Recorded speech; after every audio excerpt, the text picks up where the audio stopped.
Thanks for coming and talking with me today. I've gone back and forth on where I wanted to take this conversation because you have no idea what we're going to talk about. I guess we talked about it maybe a little bit.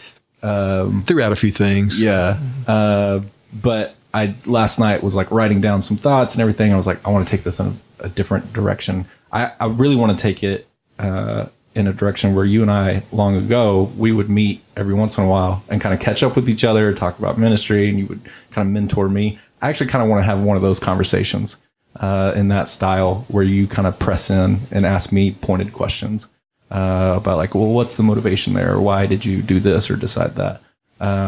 Because I want it to be kind of open, honest about that. But first, let's tell people who you are. So you, well, why don't you introduce yourself and kind of what you do? Well, I'm Rob Young, and I'm one of the pastors at Crossgate Church.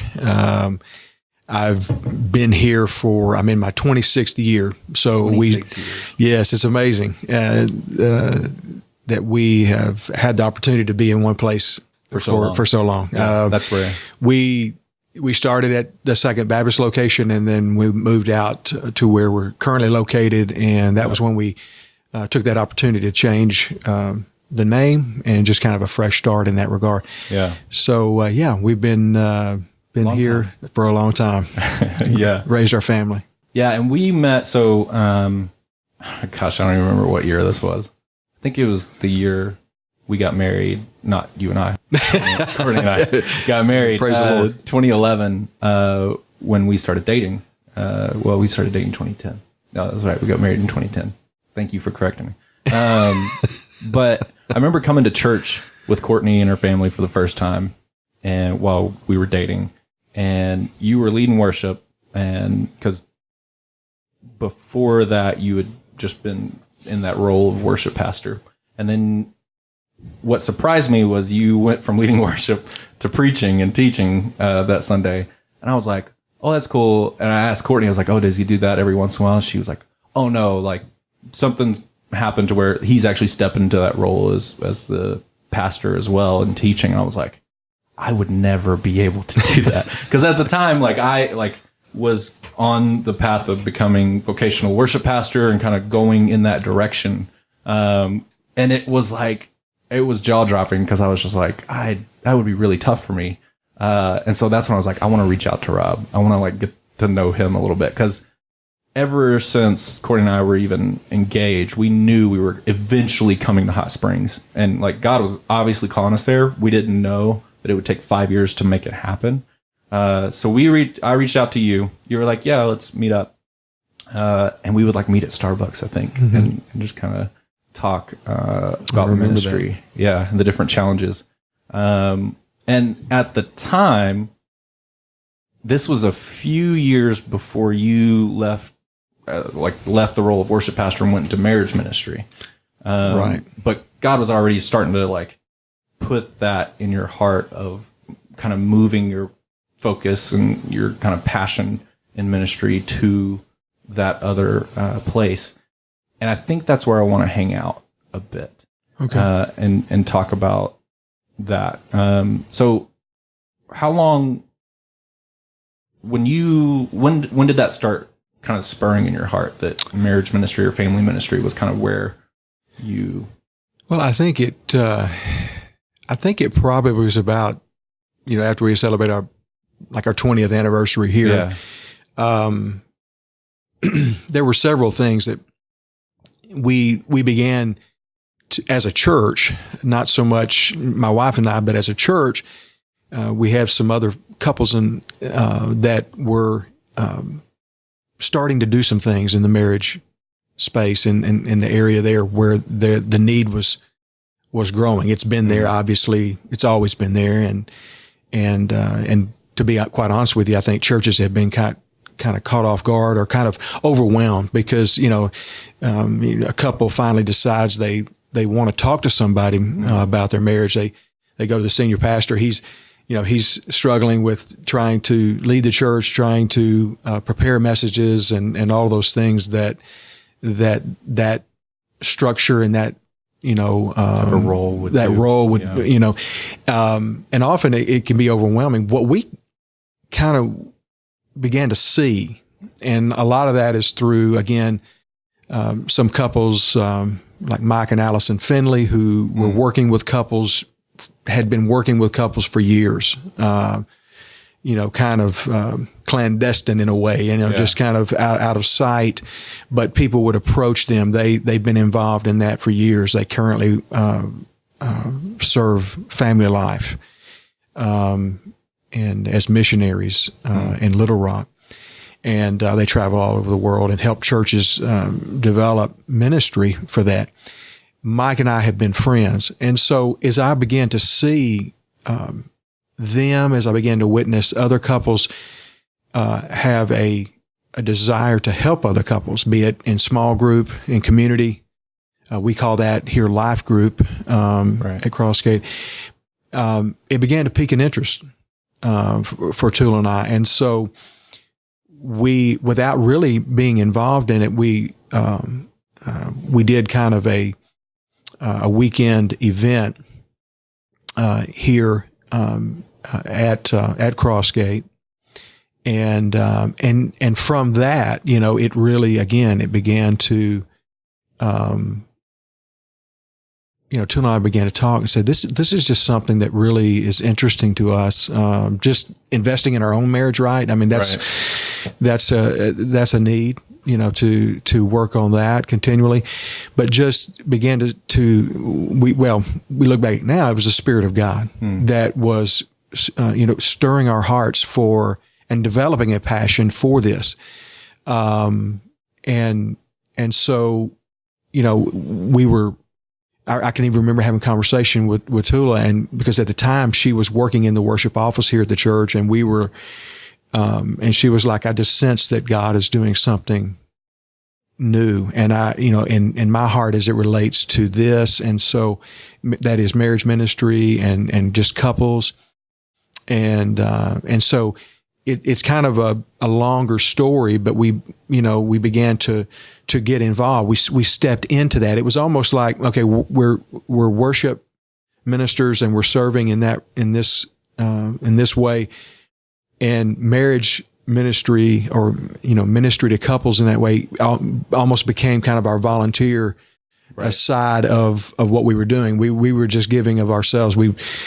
And then couples began to come to us and that sort of thing. And so that's how that kind of birthed. And again, through a kind of, to try to, shorten the story to some degree, I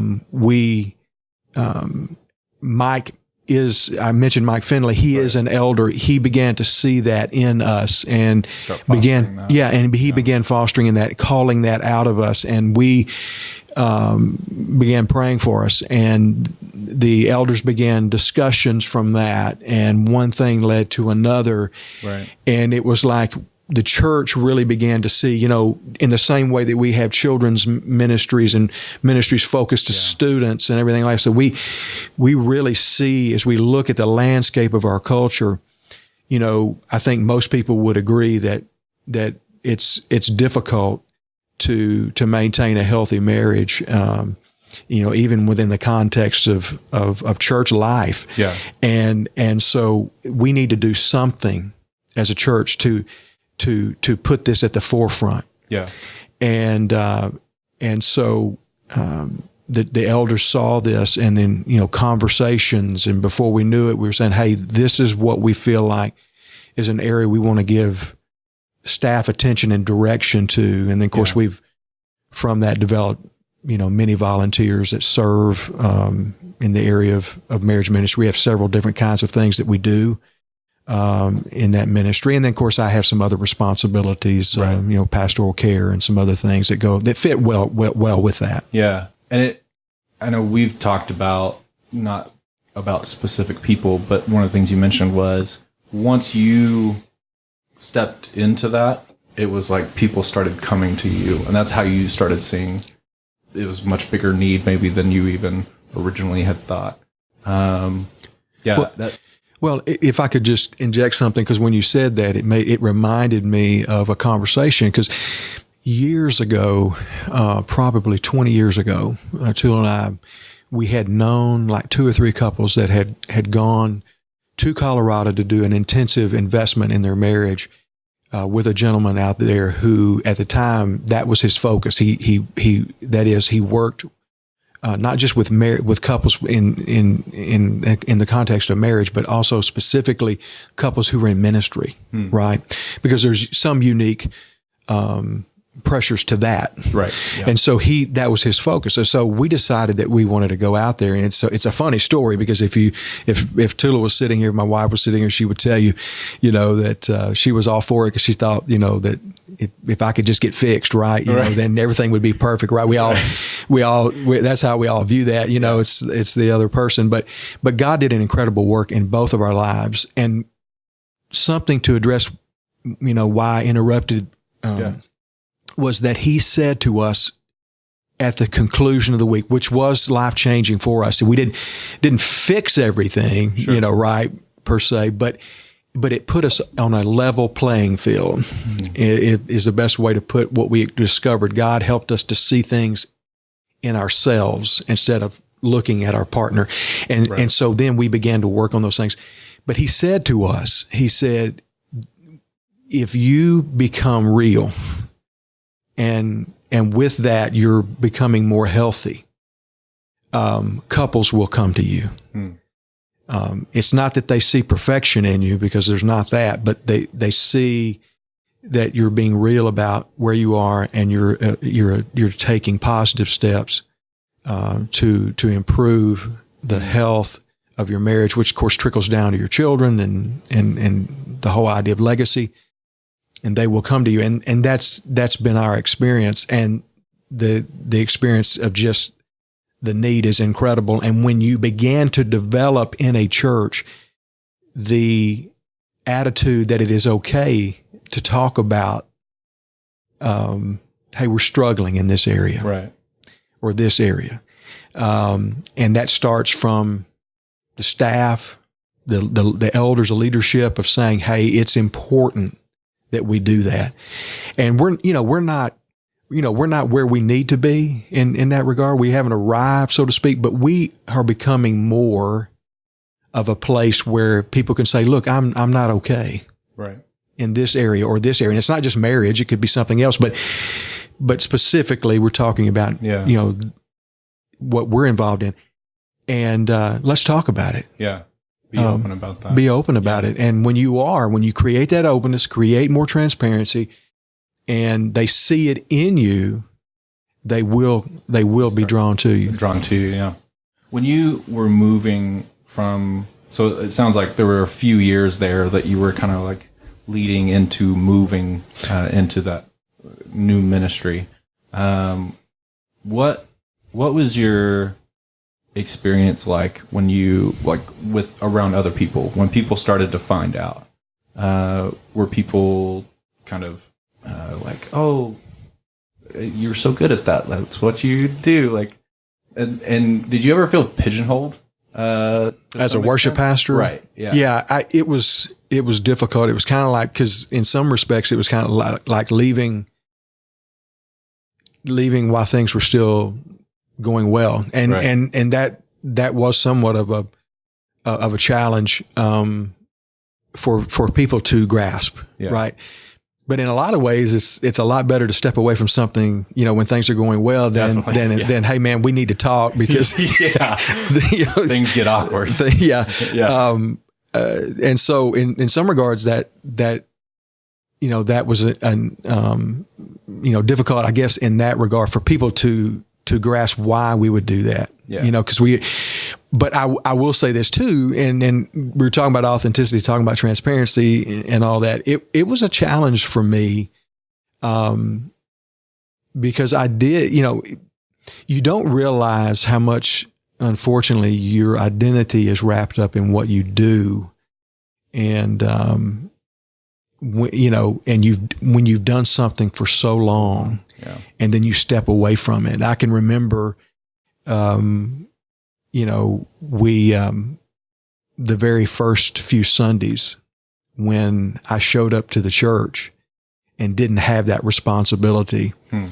And I literally wandered the hallways and didn't know what to do with that specific time. Sure, yeah. Because for I guess 25 years, roughly. Right. I had woke up on Sunday mornings. I had got up and prepared and mentally went to lead congregational worship.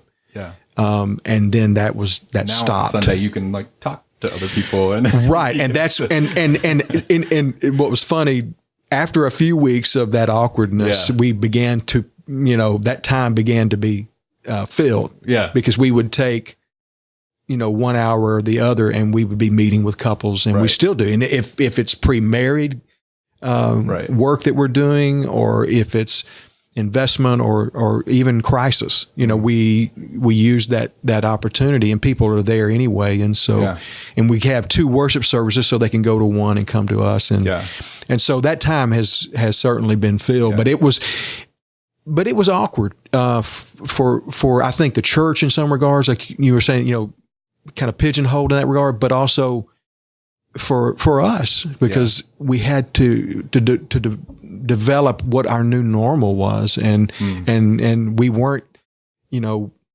we were in Christ. We had to reaffirm that, versus what we do. It's who we are, but also we had a lot of our close friends, especially those we have built strong relationships with through the years. They saw this in us. They saw this passion, and so they knew they were happy for us in that regard. Yeah. So so the reason I bring these things up is because I think now I really wanted to talk about kind of what's next in Courtney and I's lives, kind of me in ministry wise, is that I'm, after September, going to be stepping away from worship ministry. And the reason for that is Rob and I had a huge falling out, and I was kidding. I swore to myself that if I ever was able to talk about it publicly, I was going to say that in front of you. No, there was no falling out at all. But I think this will come probably to a shock to a lot of people, especially people that back in Searcy at home and Jonesboro I went to college with. Because again, my path for career wise was in ministry at one point. And so I think a couple of things I wanted to say. One, Courtney and I aren't going anywhere. We're still going to be at Crossgate, very much so. And I'll talk about that, kind of what we're thinking of next there in a minute. And 2, there was no falling out. There was no it's actually pretty boring. Why? So I would say that there's no drama that people would find interesting in that. So everybody, you're fine. But a few people know this, and everyone but me has had a really hard time with this. I let people know. I think I know that Brian and the pastor at Crossgate at the time, I let know last September, and I said, I'm going to give 1 more year, and then I'm going to bow out of worship ministry. So it was like a decision that was made a long time, was prayed about, and was thought through, and it's been a year that people have known to start working in the direction of what do we do after I'm stepping down, which there's a great plan in place, and I'm really excited about that. But I found out that even 2 weeks ago, Courtney was even kind of like, oh, I didn't know you were serious. I was like, what do you mean you didn't know I was serious? I've been saying this for the last year now. And then Devin's wife, Brittany, was just like, no, you won't. No, you won't. I'm like, yes, this is really happening. But even my friends and family were like, oh, you'll change your mind or something. And I'm like, no, my passion and my focus have shifted. And to be honest, one reason is because of identity. And it's because it is so easy for me to get up there on Sunday morning and do the thing, and everybody will think, all right, he's good, right? He's fine. I could get away with not being authentic just by getting up there, leading worship. I have musical talents. I have the ability to do that. And everybody would just think that I was good. And it's not the case. Like I think over the last few years, I've just been feeling like I don't want to be pigeonholed. I have other talents that I would like to use in service of the church, like Big C type church and of the church here, that I enjoy more as well. And then like when you and I first started meeting back in the day, like I said, my career path was in vocational ministry. Right. And even to the point that like you and I were starting to talk about like, okay, well, here's kind of a timeline of when I'm going to be leaving worship ministry, going into marriage ministry. And it was like, oh, well, I'm going to be like moving into town close to then. We're like, well, maybe it would work out where like I could come be worship pastor there. And we had a couple of conversations. And then the last couple of conversations, I think you and Pastor Sean had asked like 3 different times of like, hey, are you sure that you're like a no on this? And and it took Courtney very much by surprise as well, that I was like, I really feel God calling me to not go that path, and calling me to this career path of kind of in technology and product management now. And there's such a need there in the business world as well. And I've had great opportunities there, and it's been really great, the kind of environment and everything that I'm in there. But yeah, it was a strange decision back then to say no, because to be honest, since Courtney and I were engaged, we had talked about like, that would be it. Like that's the mountaintop right there, is for me to be worship pastor of Crossgate or a church like Crossgate. It'd be even better if we could be in Hot Springs to do that. And to say no to that took a bit for people to get used to. It didn't take a bit for me to get used to, but people around me. And so I think the decision started even then of like, I don't necessarily want to be, have my full identity wrapped up in that. And I think it's more of a check for myself to be like, is my identity wrapped up in that? Am I just getting away with doing that? And so part of this transition is kind of checking that too. Well, you know, I would say, Matt, I would, it's difficult to make those decisions, you know, even when you've prayed through it, mm-hmm. you feel like God is leading you right. in a certain direction. We're still human beings. And so when people come at us, you know, and they're like, well, why would you do that? You know, right. you have, and cause here's the reality, you know, I even felt that way. I mean, I felt that way when you turned down that position initially, mm-hmm. and then even here recently, you know, when, you know, and I was like, you know, your first thought is, okay, well, what's wrong? You know? Yeah. You know, that's everybody's first question is, right. What happened? What happened? It's like, well, nothing. My focus and passion of well, and probably it's that way because usually that is the case, right? So, yeah. So we think there's usually some type of drama there. Yeah. I mean, something has happened. But sometimes, you know, things, they just are that way. It's how God is leading you. And we, you know, and I mean, if I had not gone through some of my own experiences and transitions, and I mean, and even now doing something different here at the church, right. You know, or just, I guess, not different, just an addition, more responsibilities, additional things, then I probably would have come and said, man, you know, don't do this, you know, I mean, because you do. I mean, God's given you great skills, but in the area of worship and leading in that regard, and He has given you great talent there, and so, but it doesn't define you, and you have other skills and abilities, and so, you know, I applaud, you know, your willingness to, you know, the best you know how you are seeking God's direction for your next steps. And I think that's never a bad thing. Right. And even, and who knows what, a year from now, 5 years from now, 10 years from now, it could be a totally different direction. And so, I think that's good too. So one thing that I think people have a hard time with change, and especially when it's something perceived as drastic change. But like the more I'm around human beings, the more I'm like, we change year to year, like probably in smaller ways. But like my interests now, Courtney and I were talking about this after Reengage or during Reengage.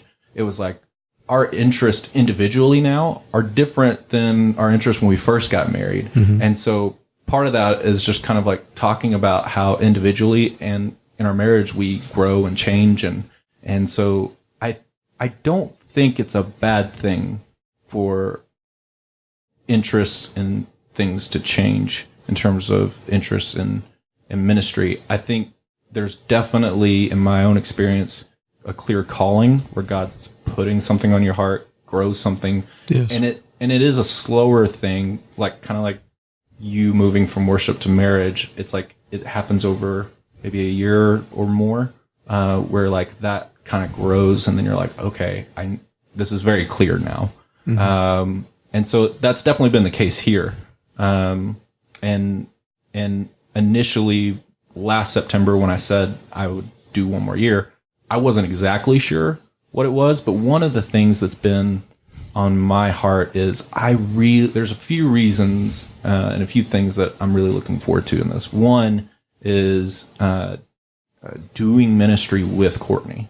That's not something we've done a lot. I know Tula has been a huge part of the worship ministry as you were working in worship ministry, from playing piano, singing, and working in the office with you there. Right. And one thing that Courtney's always been like, I can't play piano. I hope you know. That's actually what she told me when we were dating. She was like, I can't play piano like Tula can. I hope you're not expecting that. I was like, no, I'm not expecting that. Why would I do that? And she's run words sometimes, but like we've never really done ministry together. And I'm in a point now where, because I have a career outside of ministry, we're at a place where we can do that, and I'm looking forward to that. I think to strengthen our own marriage, and that really became clear during Reengage. Is like, if we were to do ministry together, I think it would be really great. And when I started bringing that up to Courtney, it was something great happened. She was like, well, I've actually been thinking about this idea for a while. And she was like, it probably something we can't do or whatever. But, she was like, I've been really she works as a physical therapist with, kids that have autism and, kids with cerebral palsy and kids with mental disorders as well. And she has seen that their families just don't go to church a lot of times because they have this anxiety of always feeling like, I'm going to get called from the nursery. It's not even worth it to go in the worship services because I'm not going to be able to actually focus there. Right. And her heart has just been pouring out to these people. And I was like, that actually sounds like a great idea. And one of the skills that I have, aside from being able to work in worship, is I love building products and building, I love the business side of my career. I wish I took business classes in school so I could have learned some of that sooner. But I really enjoy building a thing and seeing it, how do we build a process so that things run efficiently and do that. And so I'm been looking for an opportunity to build something, maybe build a ministry, and she's coming in with this. And so our idea is in September, we want to talk with Matthew and just kind of talk about what might this look like. And so that's also something we could do together, and it feeds my interest, feeds her interest. And we've also been, by the way, if anybody sees us at other churches, just know that we're going to research other churches that have these ministries to see what they do. Not because we're leaving Crossgate. Nobody get weird with it. But we're starting to go to other churches and just kind of look at what they're doing in their ministry, their special needs ministry. And that's been really fascinating to kind of see all these families that have come in because now there's people in place that know how to take care of their children. And the children are still with other kids their age. They're still in the same classrooms, but they have a buddy with them, that can take them out and step out for a minute if they need to, and really help the volunteers that are working with that classroom. I'm super excited about that. And Courtney is too. Like, we talk about it all the time. And even the North American Mission Board is labeled special needs community as the number 4 unreached people on their unreached people group list. I was mind blown. I was like, really? And it's exciting because that's like right here, right? Like, we've got little kids, and so it's hard for us to like maybe do a mission trip to Africa together right now. Although we're really looking forward to the days when we can do that. But we're like, okay, so this is like right here. We even know, like, because of her work, some of the people that do that. Even some physical therapists in the community have talked like, oh, if you do that, I would love to come and like help with that. And like, so I'm hoping we get people engaged in helping and bringing them and their families into church as well. That's kind of what we're thinking is next. I also am looking forward to this podcast, doing this maybe more than once a month, talking with men and about, men of faith and ministry and business and all these other contexts. And then mentoring some of the guys that in their 20s that I'm kind of mentoring as well. That's what's kind of coming next, which I don't know how much of that you knew. Well, you want to start a new ministry? If you could support that, that'd be great. Well, all that you have mentioned there is such a need. And it's so interesting, Matthew, Matt, you do this from time to time. I do this from time to time. There's too many. I have too many Matts and Matthews in my life, and so it's a son-in-law, and staff members and everything. So you and my grandmother are the only 2 people that call me Matthew. That's right. I've just accepted. You can just call me Robert. Robert. But no,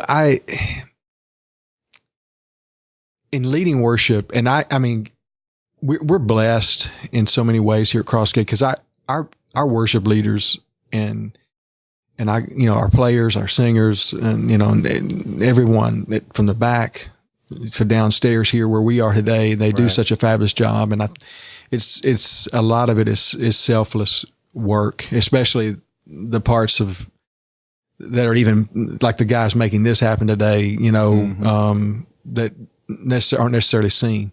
Right. But I think it's hard for us because a lot of times, we were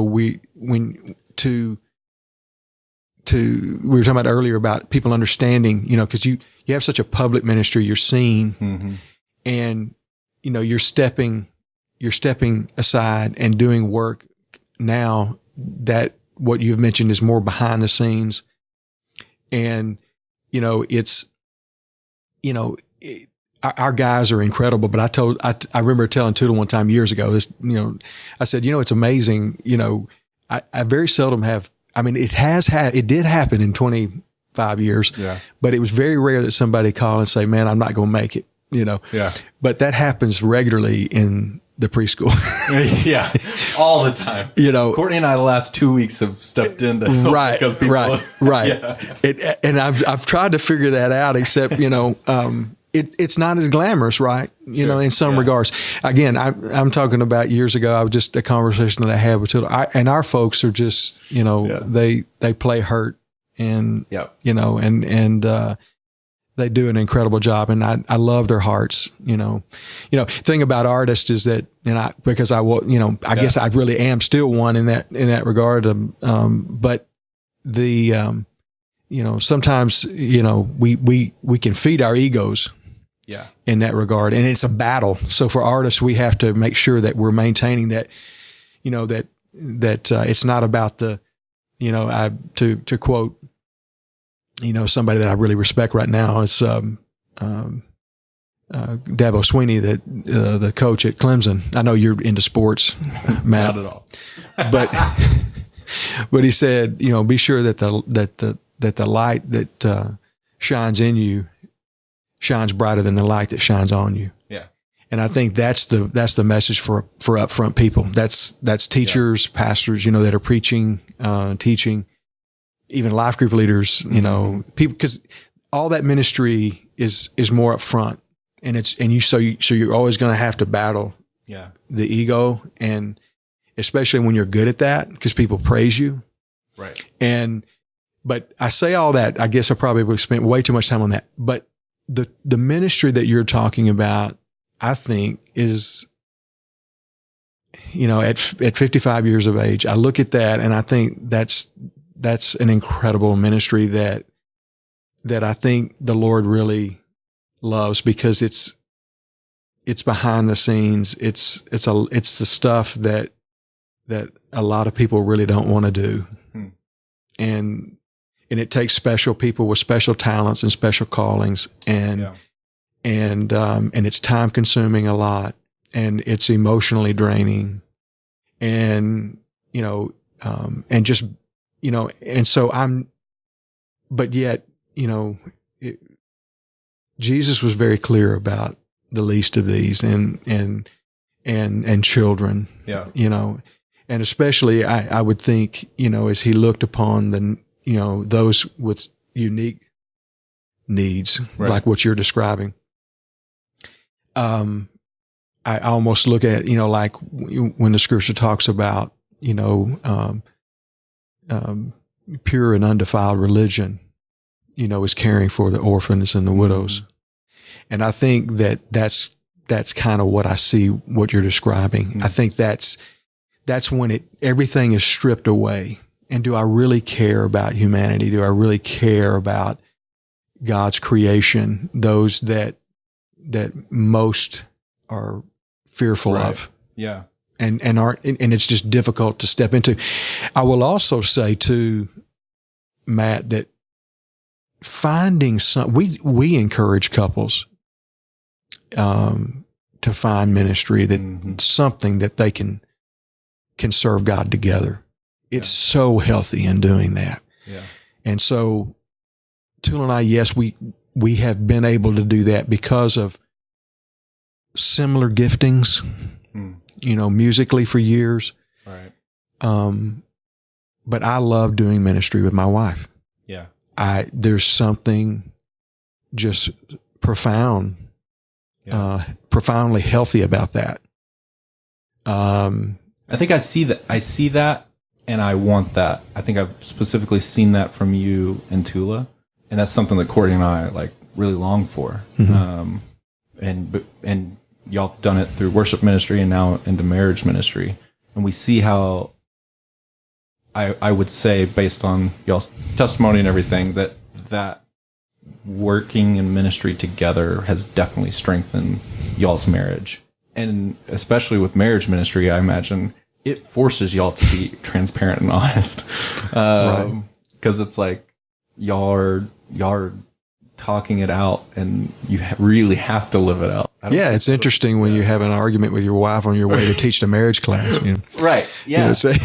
And y'all don't shy away from talking about those things and being open about those things, which I think is rare in a lot of places. I don't think a lot of couples are open in that way into talking about how we had an argument on the way here, and it's like, oh yeah, we did too. I'm glad to know it's not just us. That's been something that's really helped Courtney and I, just seeing that. And yeah, I think so. It kind of goes back to what I was saying. I was like, it's really easy for me to just kind of get up on stage, and because we're definitely serving the Lord and serving a role in the church. And I'm trying to figure out the right way to say this, so everybody bear with me. But it doesn't actually help humanity in any way. Well, at least it doesn't help humanity in a serving way. Does that make sense? when I'm mentoring someone or when I'm working within the kids ministry, like with Courtney and everything, I feel like it's helping to bring whoever it is that we're working with just a step closer to Lord, right? Like, right. And worship does do that, but I've been feeling a lot lately that it's not necessarily a direct. Yeah, well, I think that's how I would say that. Yeah. I think it's less direct. Yeah. Because even earlier when we were setting up, this morning I just chose to stay home a little bit longer. Of course, you and I both live right behind the church, yep. and do my quiet time at home. Yeah. Before I came up here, because I'm easily distracted person, and then where my office is, I mean, people are coming in and out and walking by all the time. So I just stayed home this morning for just a little extra time, and but I say all that, I put on some worship music, some stuff that we're actually going to be doing this Sunday. And man, it just stirred my heart. It felt, it just brought me, and ministered to my spirit. And I think what I would say, it's, of course, being somebody that was involved in worship and still love to worship, and I know you do as well. Yeah. I think that it's a different type of ministry. I know you know that, where it's not as hands-on. I think what you're describing is something, mentoring, discipling, sitting in front of someone, helping, the children and, hands-on. Right. Versus where you're leading people into, hopefully your desire is that you're leading people into the presence of God, and helping them learn how to worship God, because that will carry over into their private worship. Right. And so the value of that I see is immense. I mean, it's absolutely right. And I know you do. No. I think it's just seeing it differently. I think what I hear you saying, and we really haven't had, I mean, this is on the fly. I know. What I hear you saying is that you're just at a season of life where you're wanting more hands-on ministry, direct ministry with people. Yeah. In that regard, I mean, where the mentoring, the discipling, what you mentioned about the children,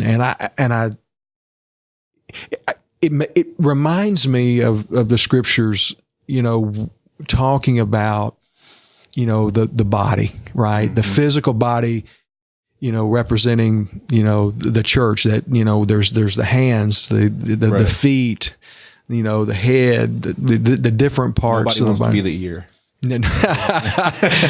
Exactly.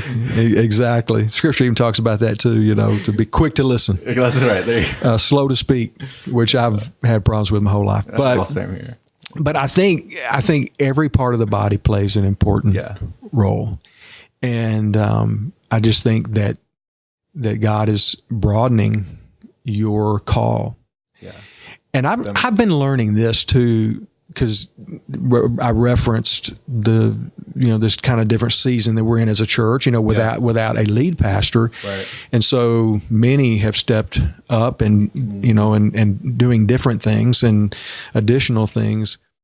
What I've been reminded of, Matt, is that my calling is the same. Yeah. Regardless of what I'm doing. Yeah. Matter of fact, I'm actually the lead worshiper this Sunday. I'm actually leading the team this Sunday, which I haven't done in a forever. Yeah. But just giving the guys a little bit of a break and stepping into that. Who knows what I just hope they'll help me out, and because it is a little intimidating after being away from that and then stepping back into that a little bit.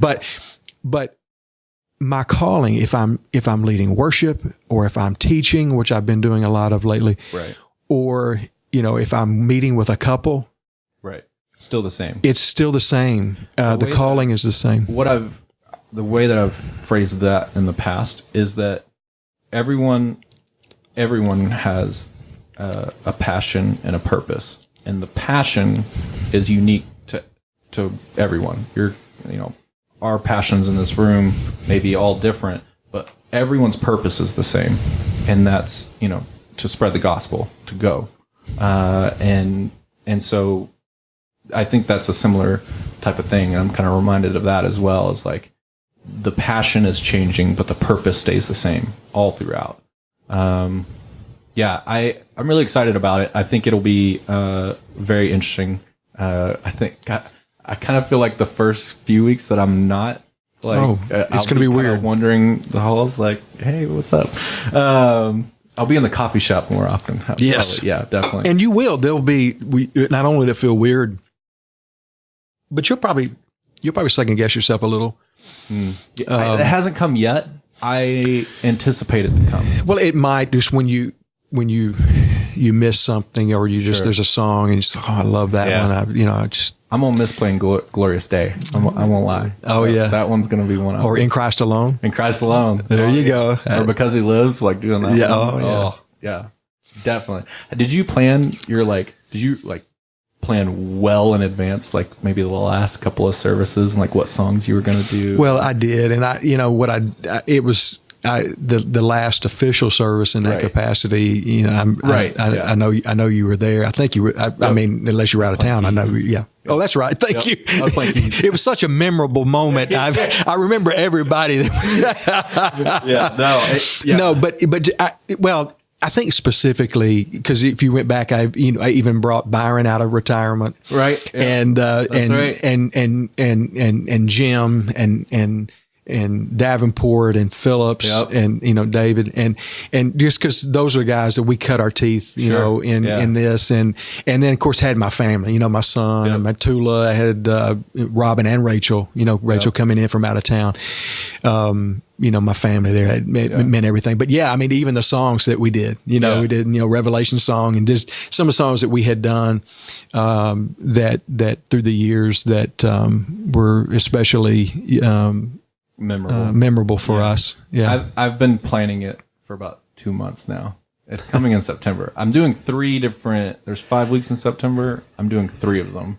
Kind of like finishing strong. Brian said, he's like, we're really going to use you that month then. Oh yeah, man. But I've been planning like, okay, I kind of want to do an acoustic one this week. And then the last one be like more full acoustic, but like have the choir there and like just kind of really go all out, it's been interesting. I've been listening to the songs, like the set over and over on Spotify, like, oh yeah, that's right. I'm telling a story here of like, Do It Again is a song that's like really sticking with me right now. Mm-hmm. And that's like my anthem switching into another ministry is like, I've seen you move the mountains and I believe you're going to do it again. Right. And it's like, I've seen God move so many times with my personal health, with the immune deficiency, just being like miraculously healed, in ministry of in how God has led our family and myself to like the path that we've gone. And so I know He's going to do it again. And I'm excited to kind of, again, do it with Courtney, side by side. That's going to be good. Yeah. You talked about your family being up there. All of your kids sing. I guess Keisha, does she sing yet? Well, Keisha sings, but Keisha is, she's a little nervous in front of people. Oh, gotcha. So the thought of, I've teased her about pulling her up on the stage and it mortifies her. Yeah, does it really? Yeah. But our first three. The first three. Keisha came into our lives 4 years ago, and I remember somebody from the church saying, if she sings too, I'm out. It'd be too perfect, right? Exactly. It'd be too perfect. You had 4 years ago, like when we first met, I was just like, his entire family's up there. That was amazing. I was like, and I kind of wonder, like, that is God's blessing for sure. Like for you as a husband and father, I'm sure that it is amazing. And I get emotional when just sitting out in the congregation, or if I'm in here recently again, teaching, I'm sitting down there and, my children are up there, they're leading. It really is very emotional for me. I'm an emotional person. But I'm very grateful. I think, people ask me, God gives everybody unique gifts, and those kids, all of our kids, all four of them, and they have their own unique gifts, even outside of musical gifts. Yeah. Some of which that they certainly didn't get from me. But that being said, they certainly had every opportunity because, Tula being a part of the ministry from the very beginning, right. Those kids, seriously were drug to, we used to have 8:00 service, so we drag them in their pajamas to church to do a quick rehearsal, and they'd be laying on the front pews, holding bags of Cheerios and sippy cups, and then Tula changed their clothes after the rehearsal, and so we had it down, but in that regards, but they grew up around it. So they had every opportunity to it. For those, if they had any gifts in those areas, for them to be to use them, to be able to use them. So how do you navigate? So Brody's 6, Sadie's 2. It is incredible watching them growing up. Like since I was 12, I've always wanted a family. And so I'm living in it and I'm loving it. And it's just like, I love watching them grow. And like Brody's starting to get into video games. He beat his first video game. He's like the boss of a video game the other day. And I was like, yes. And so but he's starting to kind of show some interest in different things. And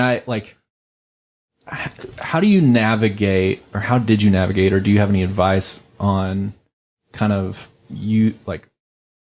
I would love to get to where you are in life and see Brody and Sadie using their gifts in ministry, wherever that is, whether it's worship or it's children's or maybe, it's something else entirely different.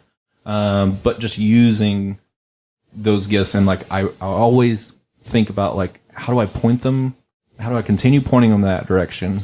Which I think living that out in our own lives, Courtney and I's own lives, is definitely one thing that you would probably agree with based on you and Tula's experience. But is there anything else that you found really helped point them towards using their gifts and talents in ministry? I think, yes, I would agree, just living out your faith and, developing and, making sure that they see that the faith part of your life is priority. And, for you. Even in the marketplace, right?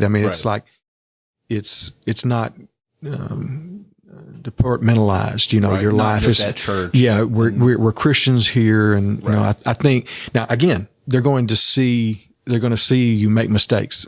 Yeah. And I think one of the biggest things that I did is that it's tough for parents sometimes, but when you do make mistakes, and you've made a mistake, is to own it in front of your children, to apologize to your kids. Now, again, I'm not talking about, when your kids need to be disciplined, that's right. You discipline, and you don't apologize for that. But when you have made a mistake, and they've either seen it, that's you've made a mistake with your spouse, your wife, they've seen that, or in your handling with them, your dealings with them, and you've blown it. Own it. Yeah. That'll teach them more about authenticity and being real and all these things we talked about earlier. I think that was big because I blew it a lot. Really? Especially with Randy, I think, because he was the sports guy. The other two played some sports, but it was more enjoyable kind of thing for them. And Randy was real competitive. Yeah. And it still is to this day. Yeah. But I pushed him, in that, and at times I crossed the line. I had to apologize. I'm very grateful for the relationship that we share. And I think had I not, and you can talk to him about it. But I think if I had not been willing to say, "Hey, son, I blew it right there, and please forgive me," and work to try to change that, that I think that could have been different. But one of the things that Tula really did, and I specifically when you were talking about their giftings, and you start seeing, Tula always prayed, and we talked about it. We prayed as well together. But is God, show us, help us to reveal to us, help us to see what their passions are, and then help us to feed it. Right? It's like Robin, Robin had a balance of different giftings, but she was really the academic. I mean, she was the one that really, and so we wanted to feed that right in her life. And, Rachel was more of the artist, and so we made sure that she was in dance and things where she could express that. Randy was more of the athlete, of in that regard. And so, but for instance, he showed some interest in the guitar early. And there were people in our church like that, Russell Kennedy gave him his first guitar. I mean, his first real guitar. I mean, he had one little play guitar, but I'm talking about right. Yeah. And then Jim Hassel, taught him and gave him lessons early. And so very blessed that he had those that invested that. And so, but seeing where those giftings are and then taking that and putting them in the best opportunities for God to grow that and stir that in them.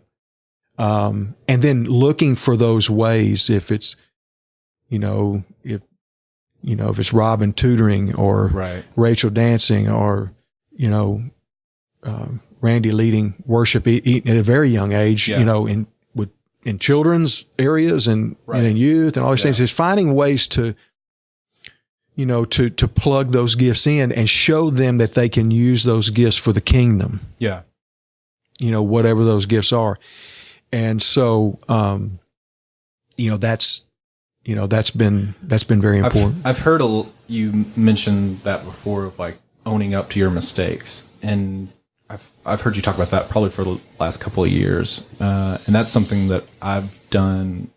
Like in stressful situation, I'll just like pop off at Brody and just kind of like raise my voice, get upset, like needlessly. I'm just stressed. I'm trying to like do something or help with something, and he's like, "Can I blah, blah, blah?" I'm like, "Dude, just go to your room." And so it's like, I shouldn't have done that. And so apologizing to him, it was kind of weird at first. Oh yeah. But I see the benefit in it.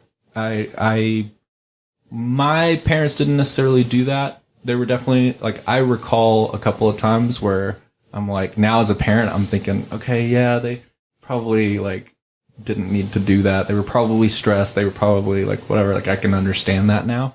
But I think had they like, specifically my dad, like apologized for something, there were many years where I kind of had some resentment towards him, because of those moments. And now, like after going into college, it was like he and I's relationship had changed and it's the best. But definitely I think that would have probably helped. But yeah, I always want to encourage that. One thing, like Brody's into video games, but he's also like, I don't really want to be like, play as much video games as you want. Right.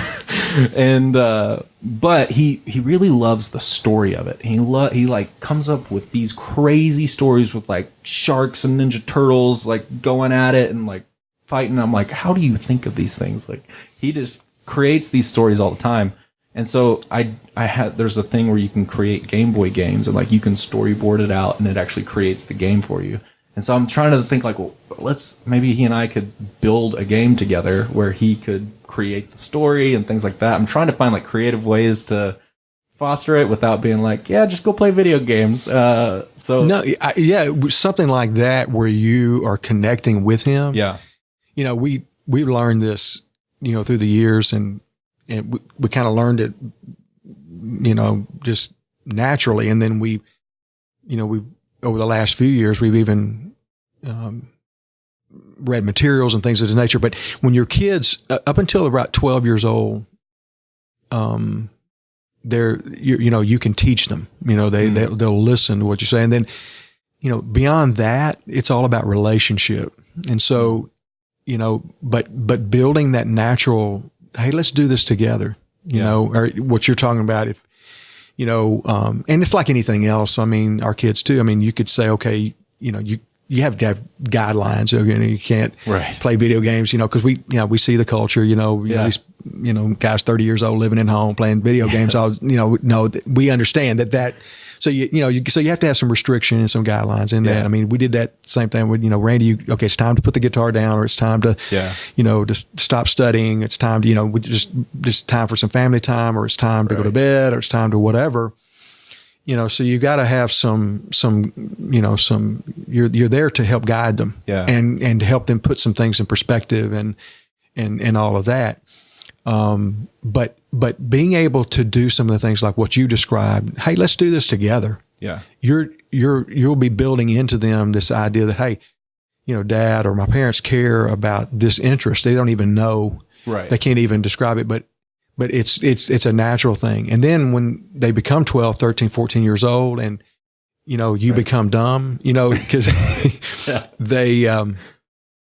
but they come back out of that. Yeah. But seriously though, that you've built some relationship with them that will help carry through those years where they, is what we've seen in that regard. So I think that's very, very wise. Did you find it hard to be a parent and mentor for them, like before they left for college, let's say, like during that time, like around 12 to 18? Because I think, like you were talking, like you and Randy are just have a really great relationship, and the rest of your kids, I'm sure, as well. But like you really, there's a lot of good relationship there. But I'm wondering, like, because I mentor other guys myself, but I'm wondering, like, is it weird? Am I going to be able to like parent and mentor Brody, or like I'm already praying that God would send someone in his life that like maybe is mentoring him later in life? Right. I know what you're saying. It be the same, or is it? Yeah. Well, I think it's both and. I mean, gotcha. Of course, that's an easy answer, but how I would define that is that first and foremost, we as parents are the primary disciple makers of our children. Right. I mean, the church is a great resource, and hopefully, that people have a healthy church where people, where they can take their families, take their children, and it's a supportive role. It's helping build in, but I can't expect the church to do something that I'm not willing to do. And, because to some degree, because kids, they see that. So then they look at your life and say, well, wait a minute, we're Christians here, but then at home we're different. Yeah. So they, and a good church is going to, to help you, even learn how to invest spiritually into your children. And, we had a service this past Sunday that dealt with a lot of that. And Matthew Wise, our children's pastor, did an incredible job. Yeah. And all his volunteers. But for me, when I look at my children, one of the things that we did when they turned, and this happened, they had adults, just to say this before I forget, we were blessed because people that were friends of ours and others that they would invest in our kids growing up, and a lot of it did center around relationships at the church, because that's kind of where our life has always been. But so one of the things that we did when each of our kids turned 13, when they became a teenager, we invited people, adults that had influence in their lives, to come over to our home, and we set it up a little bit different each time, but they could if they wanted to bring a gift, it needed to speak to something. It wasn't about a gift as much as it's about, we want you to speak a word of wisdom into their lives. Yeah. And so Tula called it our Baptist bar mitzvah is what she called it. But it was just getting adults that have been around our family, right, been around them. Maybe it was a coach, maybe, right. But to speak a word as they are stepping into their teen years, approaching adulthood. Yeah. What would they speak into their lives? And we asked them to write it so that they could keep them. So they have these letters, Well, but again, to your point, I think it's both. You've got to cultivate the relationship with your children, feeding their passions, their giftings, training them up in the truths of Scripture. Right.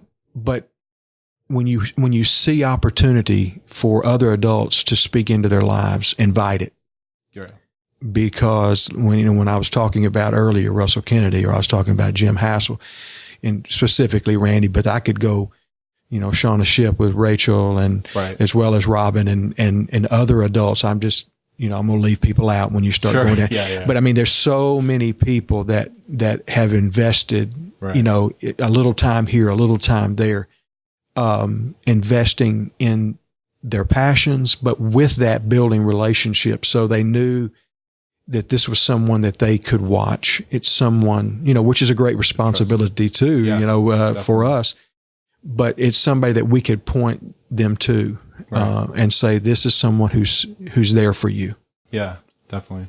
Going back to marriage ministry, and kind of talking about like your kids seeing you, in that. One of the things that I definitely struggle with, but want to do, is praying more with Courtney. It's awkward at like the first times, because sometimes we pray for things and then we'll come back the next time and like, okay, do we pray for the same things? And so like, yeah. I want to be in that habit. That's something that I'm like personally want to work on, and working on right now. But because like we do story time at bedtime with our Jesus book, the children's Bible book, and we pray with them each night. But I'm needing to get better at that, with just Courtney. And I think we talked a lot about that in Re-Engage, when we went through that last semester, with the group. I think that's kind of the biggest area I'm looking forward to getting better at, for sure. Well, let me just say, I'm still working to get better at that myself. I mean, Jill and I, we each have, we have our own individual times that we spend with the Lord, right? Right. And people have always asked me, why is it so awkward for men to pray with their wives? Yeah. Because I talk to guys all the time, and they'll say that exact same thing. Now, again, I think the more you do it, the less awkward. It's like anything else. I mean, the easier it gets. But I think also there's something bigger than that. I think we do have an enemy, and I think that he really doesn't want us praying together, because I don't know of a couple that prays together that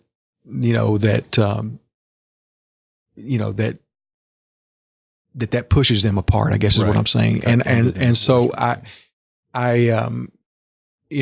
just think that we have an enemy, and he knows the power of prayer, and he knows the power of a couple praying together and what that can do, to strengthen their marriage, which in turn, affects the children and then the whole legacy. Right. So I think that there's that element as well.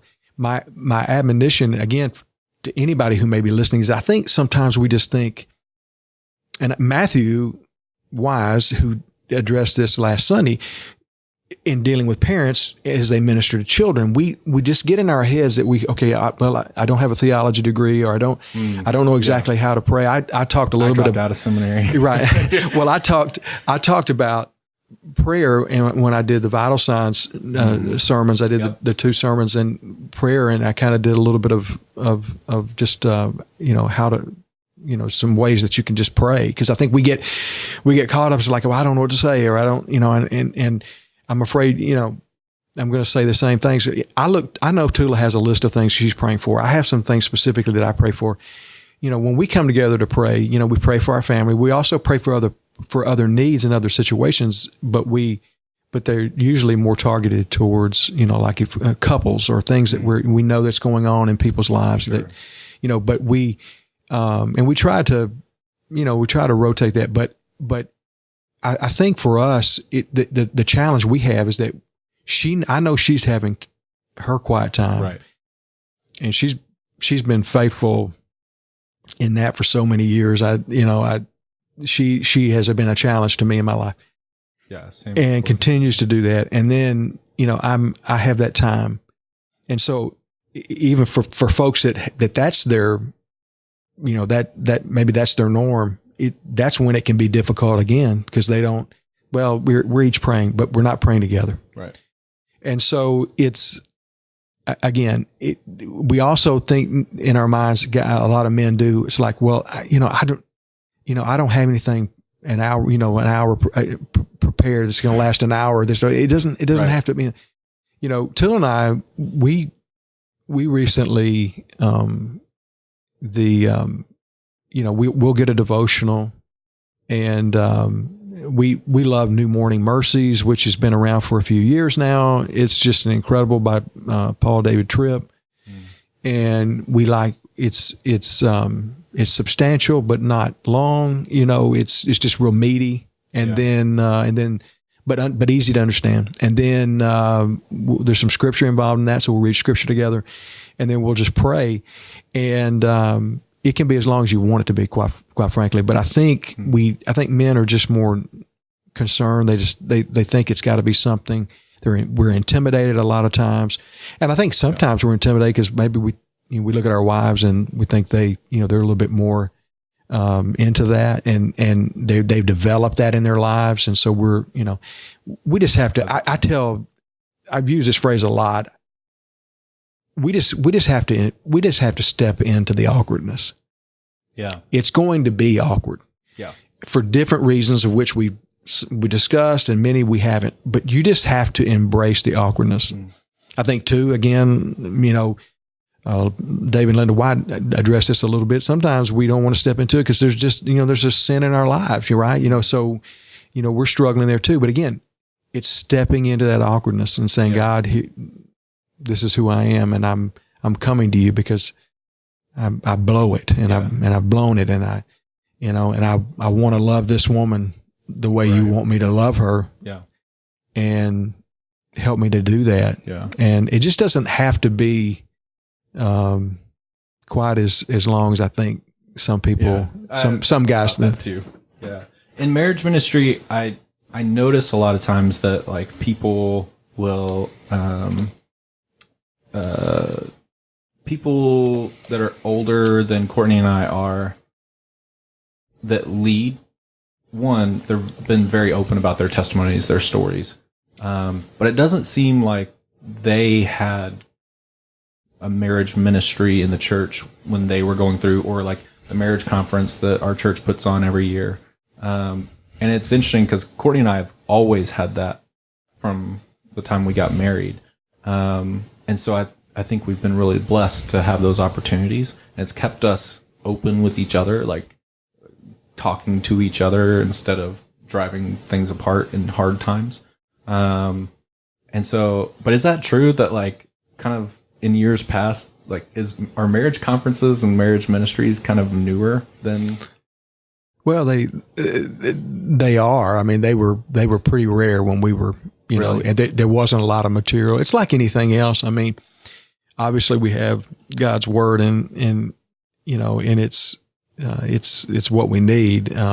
But things that are specifically geared for couples, because that's your question. There just wasn't a lot of people writing, when we were newly married.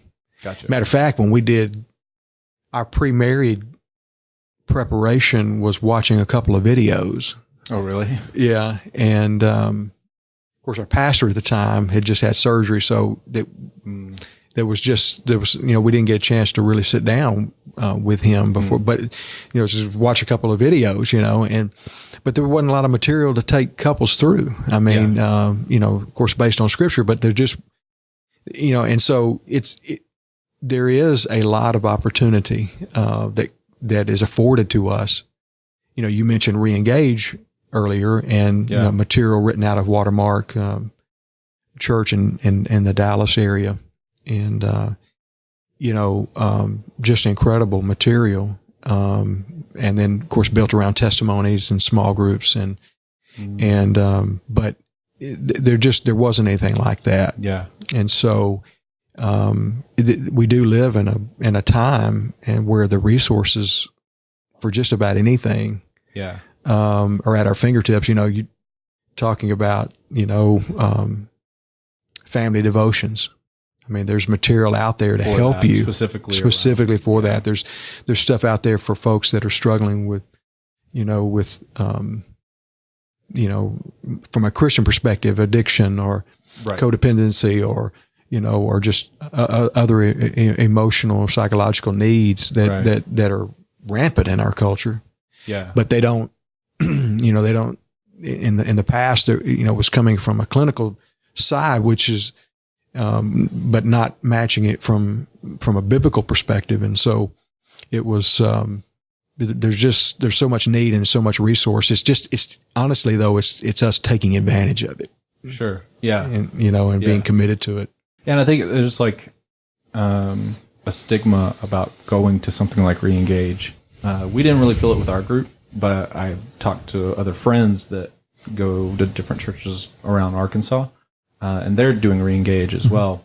But there seems to be like a stigma about going to it, like it's therapy or something.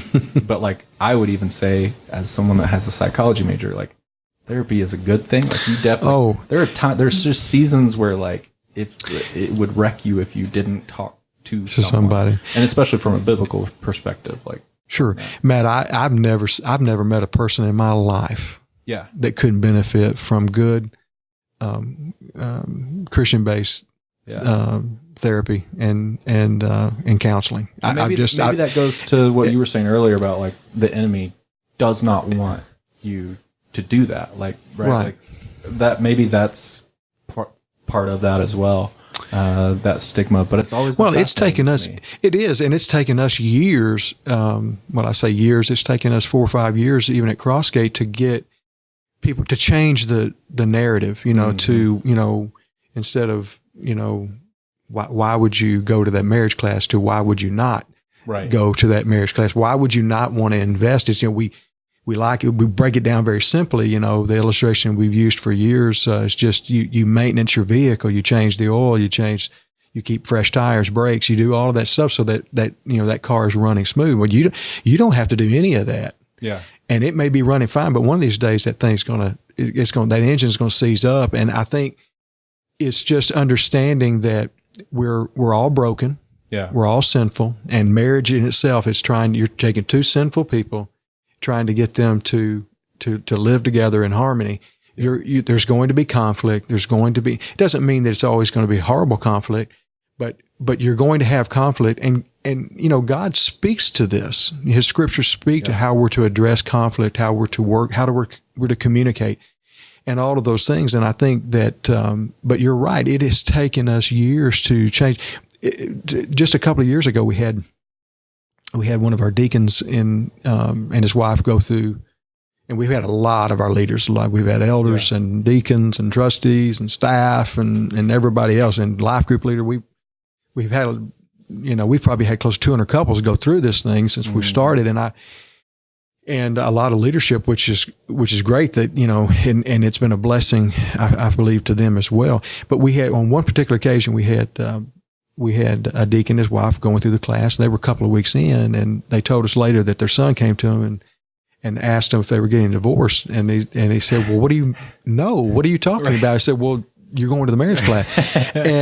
and so, to that is the mindset oftentimes, too often, that if you are getting some help to, in a particular area of your life, then you've got this, there's this major, problem. Now, I'll be honest with you. Yes, through the years, we've dealt with couples with some major, and we continue to do that, with some major significant problems that are very serious. Yeah. But what we're trying to do with the pre-married ministry materials that we use, and with Reengage, is we're trying to get couples to invest in their marriage so that they don't get to a place of critical mass, so to speak, where things are falling apart. Well, I think that's important too, because one of the things that I feel like Courtney and I have been really fortunate about is knowing who around us has maybe dealt with certain situations or certain conflicts that we're also dealing with, that we could go to. Right. And I think the leaders in Reengage, just having those leaders be honest and share their testimony, and you and Tula sharing your testimony, really made it like, okay, we're not the only ones dealing with this. And we knew that within even our own small group, but I think having people that have gone before you, that are older and have experienced this, and have come out the other end, and they're good, like they're doing well, has been really good to see, because now it's like, I was talking to Kevin Arnold the other day, and just talking to him about life and everything, and we were talking about the podcast, and he's thinking about things like that, but I didn't know him beforehand, and it would have been awkward for me just to go up and just kind of start talking to him beforehand. Right. So it just opened up a lot of relationships there that we know kind of who to go to if we ever needed help, kind of one-on-one for a very specific thing, which I think that's nice. And I hope that that's what the podcast does. My hope is that we see, we bring in guys to show these are their struggles, this is what they're going through, and that people understand as men of faith and striving towards Christ, that you're not alone in thinking about depression or suicide. There are people here that can help you. Brandon, that came on last time, he talked about that, and just whatever it may be, addiction with pornography, or whatever type of addiction you're dealing with, that you're not alone. And I think that's probably one of the biggest messages that's important, because it's easy to feel alone when you're deep into something and you feel like you've got no hope. Well, and specifically, you were talking about men. We've just had something very unique just kind of been going on Wednesday nights.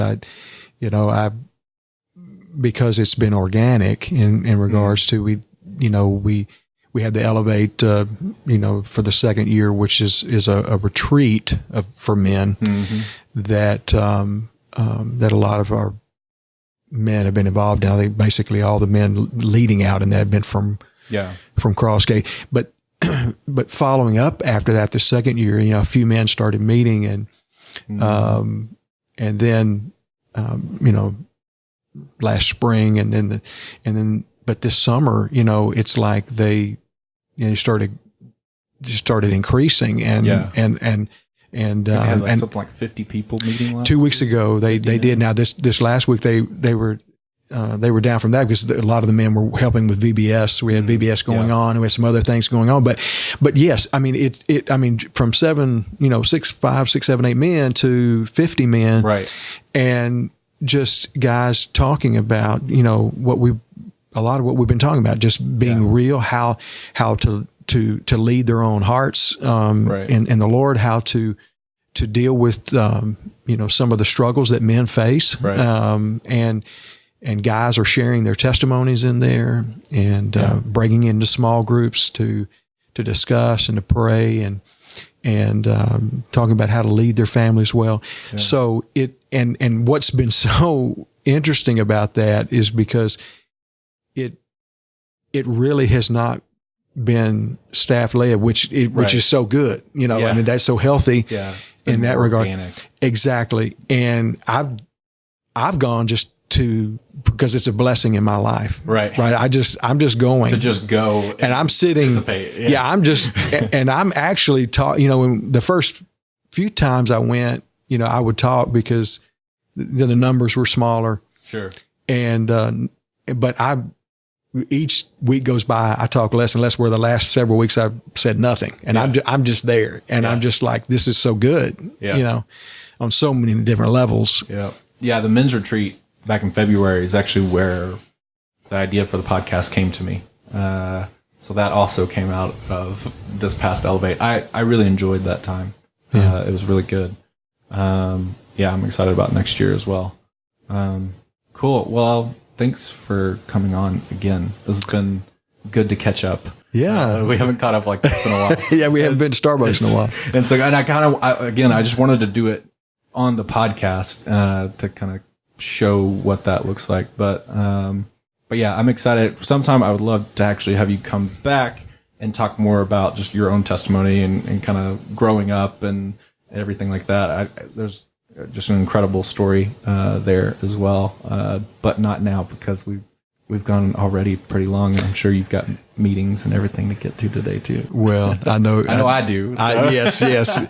Yes, we do. Anytime I'd love to come back and tell my story from, growing up and how God changed my life, and how He's continuing to do that. So cool. All right, that's a wrap.